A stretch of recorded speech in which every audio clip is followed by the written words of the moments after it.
আলহামদুলিল্লাহ, সমস্ত প্রশংসা আল্লাহ তাআলার জন্য, যার অশেষ করুণা ও রহমতে আমি মুর্শিদাবাদের বহরমপুর থেকে আপনাদের এই প্রোগ্রামে উপস্থিত হয়েছি। বিশ্ব মানবতার মুক্তির দিশারি রহমাতুল্লিল আলামিন নবিকুল শিরোমণি আখেরি নবী হজরত মুহাম্মদ মুস্তফা সাল্লাল্লাহু আলাইহি ওয়াসাল্লামের উপরে লক্ষ কোটি দরুদ ও সালাম বর্ষিত হোক, পঠিত হোক, পাঠ করা হোক। আমরা জোরে সোরে বলি আমিন। অতঃপর আজকের এই সভার সম্মাননীয় সভাপতি, সহসভাপতি, মঞ্চে উপস্থিত আমন্ত্রিত ওলামায়ে কেরাম, বিশিষ্ট অতিথিগণ, সামনের বসে থাকা দাঁড়িয়ে থাকা শ্রোতামণ্ডলী, পর্দার আড়ালের মা ও বোনেরা, পথযাত্রী, ক্রেতা বিক্রেতা, প্রত্যেককেই আরও একবার ইসলামী রীতিতে শুভেচ্ছা, ওয়েলকাম, আসসালামু আলাইকুম। আশা করছি আপনারা প্রত্যেকে ভালো আছেন। আলহামদুলিল্লাহ, আমিও ভালো রয়েছি আলহামদুলিল্লাহ। আল্লাহ পাক পৃথিবীতে আমাদেরকে মানুষ করে সৃষ্টি করেছেন এবং আমাদেরকে দিক নির্দেশনা দিয়েছেন নবীদের মাধ্যমে।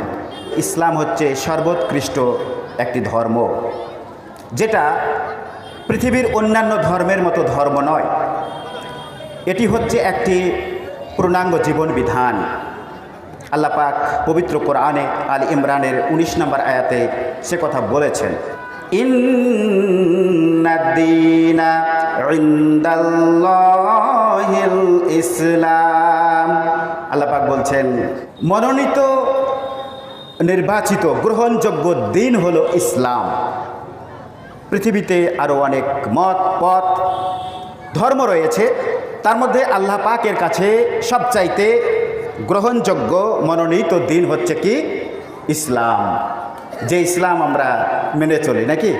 ये ইসলাম is not a mere creed, it is a life to live in the present, right doing, right thinking and right speaking. Islam the only way for salvation. ইসলাম হচ্ছে একমাত্র মুক্তির পথ। ইসলাম ছাড়া পৃথিবীতে আর কোনো দিন, আর কোনো জীবন ব্যবস্থা, আর কোনো ইজম, কোনো মতবাদ কখনো মুক্তির পথ নয়। আচার্য প্রফুল্ল চন্দ্র রায় বলেছেন, সর্বোৎকৃষ্ট গণতন্ত্রমূলক ধর্ম হচ্ছে ইসলাম। স্বামী বিবেকানন্দ বলেছেন, ইসলাম যেথায় গিয়েছে সেথায় আদিম নিবাসীদের রক্ষা করেছে। এই ইসলাম ধর্মের প্রবর্তকের নাম কি? আপনাদের প্রশ্ন। ইসলাম ধর্ম পৃথিবীতে সূচনা করেছেন কে? কে? একজন বলেছেন হজরত মুহাম্মদ সাল্লাল্লাহু আলাইহি ওয়াসাল্লাম। এটা যদি সঠিক হয় তাহলে তার পূর্বে যে সমস্ত নবীরা এসেছিলেন, মুসা আলাইহিস সালাম, ঈসা আলাইহিস সালাম, তারা কোন ধর্মমত প্রচার করেছেন? তারা কি অন্য ধর্ম প্রচার করেছিলেন? তারা ইসলাম ধর্ম প্রচার করেছিলেন। তাহলে বোঝা যাচ্ছে যে ইসলাম ধর্মের প্রবর্তক হযরত মুহাম্মদ সাল্লাল্লাহু আলাইহি সাল্লাম নন। ইসলাম ধর্মের সংস্কারক, পূর্ণাঙ্গ রূপ দানকারী পৃথিবীতে হযরত মুহাম্মদ সাল্লাল্লাহু আলাইহি সাল্লাম। ইসলাম ধর্মের সূচনা করেছেন পৃথিবীতে প্রথম হযরত আদম আলাইহিস সালাম। হযরত আদম আলাইহিস সালাম, তিনি হচ্ছেন ইসলাম ধর্মের সূচনাকারী, প্রবর্তনকারী। কিন্তু ইতিহাসে আমরা স্কুল, কলেজ, ইউনিভার্সিটির ইতিহাসে পড়েছি যে ইসলাম ধর্মের প্রবর্তক মুহাম্মদ সাল্লাল্লাহু আলাইহি সাল্লাম। এটা পরীক্ষায় নাম্বার পাওয়ার জন্য লিখতে হবে। যারা পড়াশোনা করে, যে সমস্ত ছেলে মেয়েরা, তারা লিখবে, অবশ্যই লিখবে, কারণ না লিখলে নম্বর পাবে না। আমিও লিখেছি, আলিম ফাজিল কামিল যখন করি তখন আমি এটা লিখেছি। কিন্তু ইসলাম ধর্মের প্রবর্তন যিনি করেছেন, সূচনা করেছেন, তার নাম হচ্ছে হযরত আদম আলাইহিস সালাম। হযরত আদম আলাইহিস সালাম কোথা থেকে পৃথিবীতে এসেছিলেন? আপনাদেরকে প্রশ্ন করতে চাই, হযরত আদম আলাইহিস সালাম তিনি কোথা থেকে এসেছিলেন? জান্নাত থেকে। আল্লাহ পাক তাকে জান্নাতে সৃষ্টি করেছেন। সমবেত ফেরেশতাদের সম্মুখে আল্লাহ পাক ঘোষণা করছেন যে আমি পৃথিবীতে একজন প্রতিনিধি পাঠাতে চাই। পৃথিবীতে কি? একজন প্রতিনিধি পাঠাতে চাই। পবিত্র কোরআনে সূরা বাকারা 30 নম্বর আয়াতে বলছেন, ইন্নী জাইলুন ফিল আরদি খলিফা। আল্লাহ পাক বলছেন যে আমি পৃথিবীতে খলিফা সৃষ্টি করতে চাই, পাঠাতে চাই।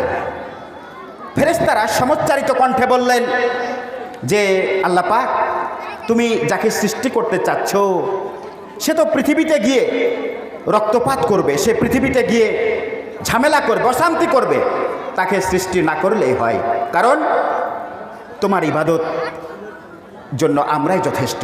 আল্লাহ পাক বলছেন ইন্নী আ'লামু মা লা তা'লামুন, আমি যা জানি তোমরা তা জানো না। আল্লাহ পাক সৃষ্টি করে ফেললেন, হযরত আদম আলাইহিস সালামকে সৃষ্টি করলেন।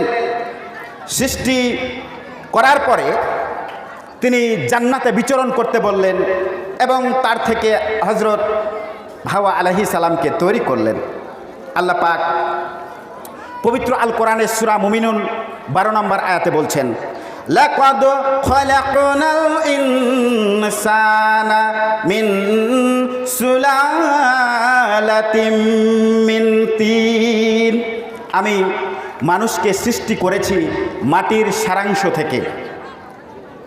মাটির সারাংশ থেকে পবিত্র কোরআনের সূরা মুমিনুনের 12 নম্বর আয়াতটিকে নিয়ে আমেরিকায় 2014 সালে গবেষণা হয়েছে যে মাটির সারাংশ থেকে হযরত আদম আলাইহিস সালামকে সৃষ্টি করা হলো।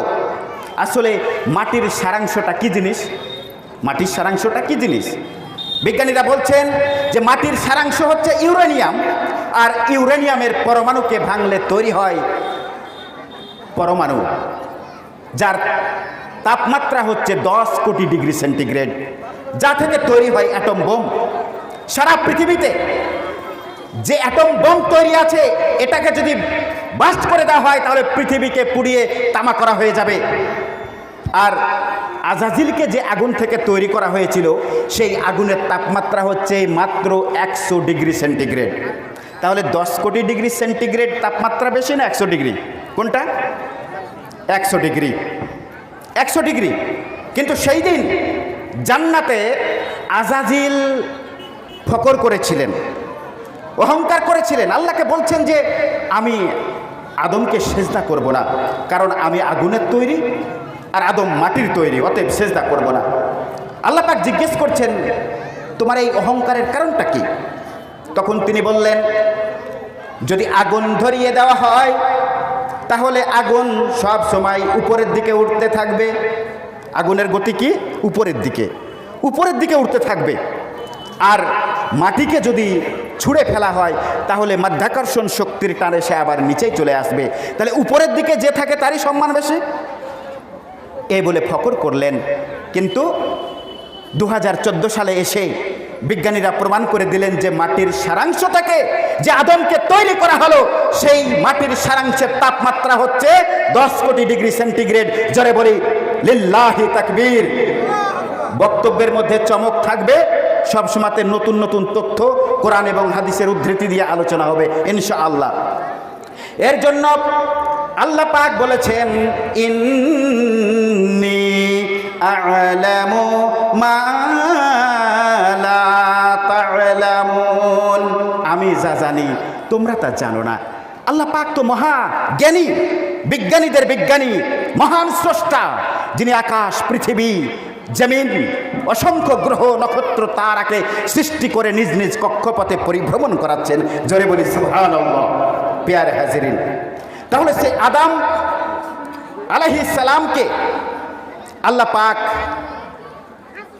মাটি থেকে তৈরি করে এই জমিনে পাঠিয়ে দিলেন। কি কারণের জন্য বলুন তো? মাত্র একটি আদেশ অমান্য করার জন্য।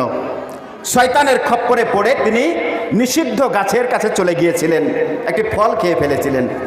এর জন্য আল্লাহ পাক রাগান্বিত হয়ে এই পৃথিবীতে পাঠিয়ে দিয়েছেন আদম আলাইহিস সালামকে।